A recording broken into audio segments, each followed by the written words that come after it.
जम्मू काश्मीरला जाणाऱ्या पर्यटकांची संख्या ही आता स्वाभाविकपणे घटलेली आहे।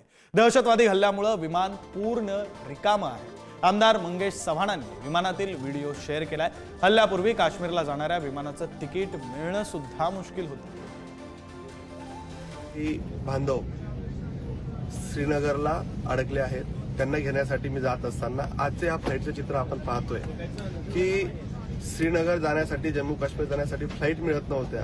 आज ही फ्लाईटचं जर चित्र पाहिलं पूर्णतः खाली आहे। दहशतवाद्यांनी जो दहशतवादी हल्ला केला तो हल्ला हा एका माणुसकीचा काळीमा फासणारा हा हल्ला होता। त्या हल्ल्यातनं फक्त आपण भारतीय नागरिकच गमावले नाही तर गमावला तिथला विश्वासार्हतेचा एक भाग। गेल्या अनेक वर्षापासून तिथला ओढा जो वाढला होता तो आजचं जर या फ्लाईटचं चित्र पाहिलं तर पूर्णपणे ही फ्लाईट आपण खाली आज पाहतोय। या फ्लाईटमध्ये 10% देखील प्रवासी आज तिथं जात नाहीये। पूर्ण फ्लाईट आज खाली जाते।